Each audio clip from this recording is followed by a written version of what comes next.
What? Can I help you?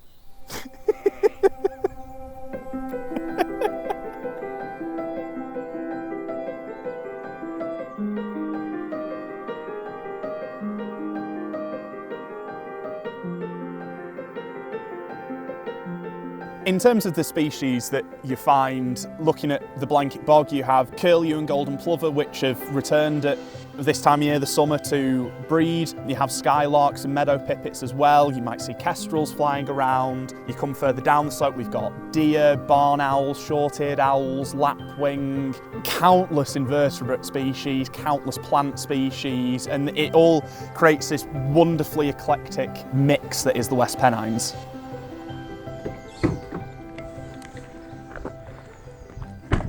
United Utilities asked Lancashire Wildlife Trust if we wanted to be the lead applicant on this bid, representing not only them but all the farm tenants, the other landowners in the area such as the Woodland Trust, and the aim was to find a way to match sustainable agriculture and flourishing wildlife. So the concept of the partnership working came about because we understood that we couldn't deliver a project on this scale on our own, and it was important to get the right partners involved from a very early phase. And we felt that this area in particular was very well suited to the Wildlife Trust. If we can improve the management of the water on the hills, on the catchment areas we can see behind us, it means that water quality coming off the hills and into the reservoirs is as good as it can be before it gets anywhere near a treatment plant. So you've got a whole range of habitats here. Probably the most important one, certainly from a national perspective and a UU perspective, is the peatlands, the blanket bogs.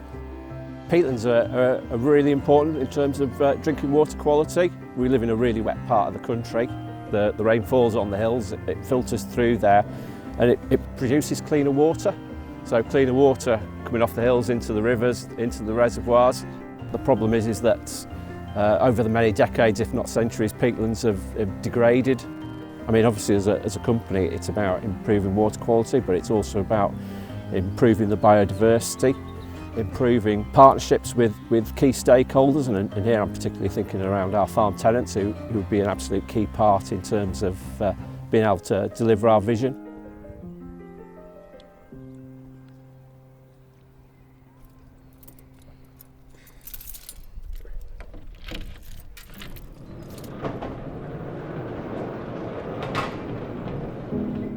I'm Helen Drinkall, and I've been farming here at Manor House for roughly 10 years.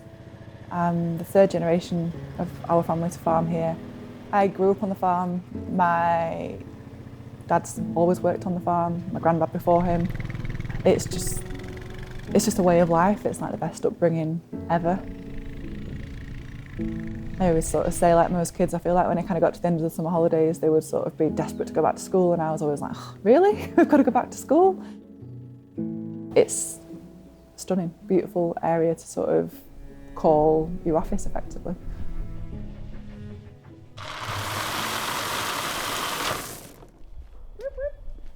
We have roughly 60 beef shorthorn cattle, which is a native breed, and we have about 1,600 breeding ewes. Our biggest challenge at the minute is probably funding. It's kind of being held back from us a bit. I would say we're just sort of treading water. We're just, it sounds a bit cliche, but kind of just surviving. It is, at the end of the day, a business that needs investment, that needs new machinery, everything. You know, people need paying, tractors need renewing, like things don't last forever. So as much as we would ultimately like to kind of do these things to benefit the environment, as long as it's kind of, we can make it work and we can plan for it, and as a business it's worthwhile doing.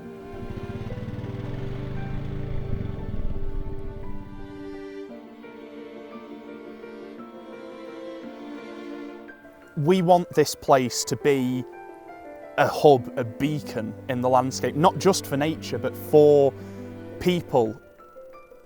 This isn't we're shutting people out of the West Pennines. People are the West Pennines.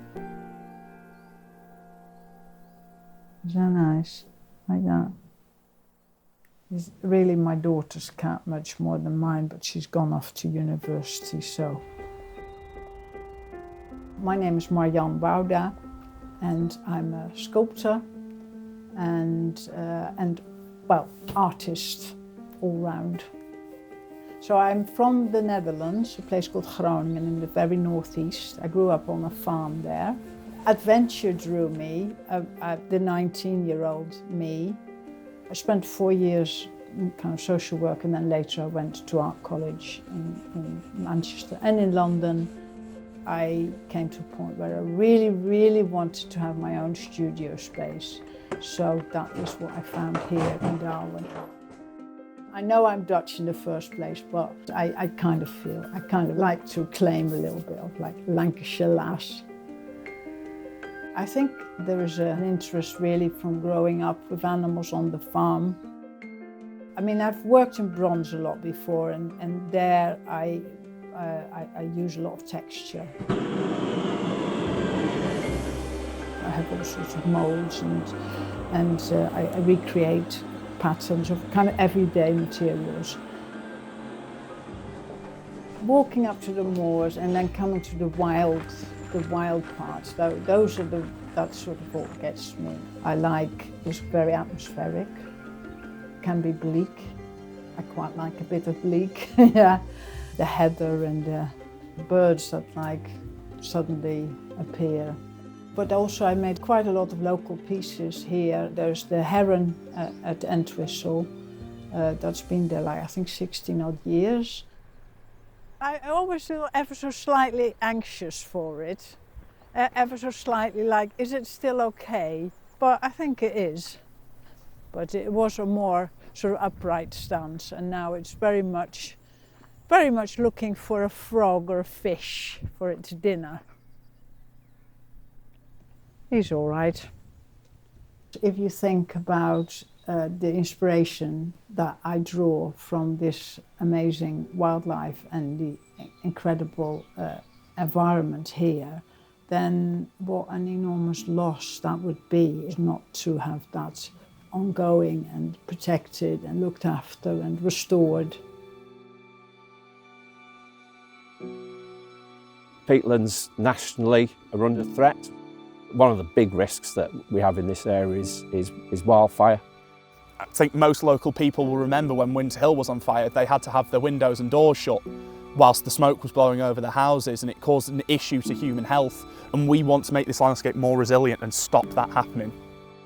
It's also important that the people that are out and about in the countryside respect it and understand like gates need closing, dogs need keeping on leads, you can't have your barbecues on the moor because all those things can have such a drastic impact.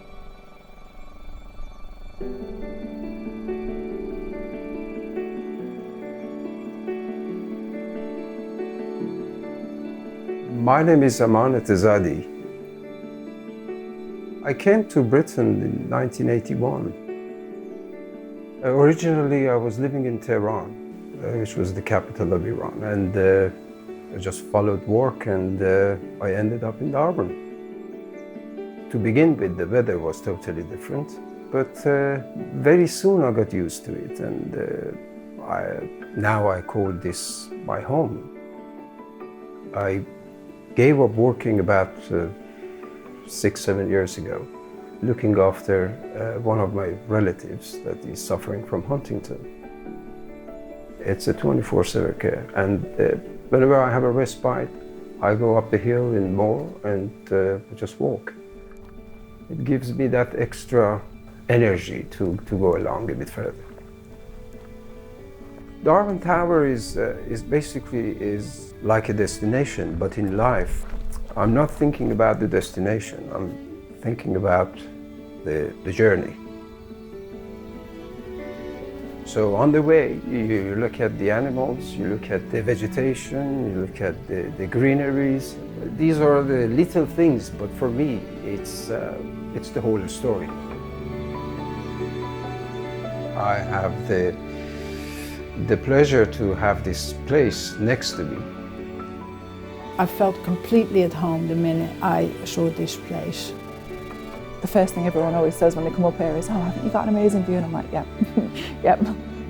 I've worked in this area since 1992, so I'm really, really proud to call that my office. We have to really make sure that we leave something for the future generation so they can enjoy too.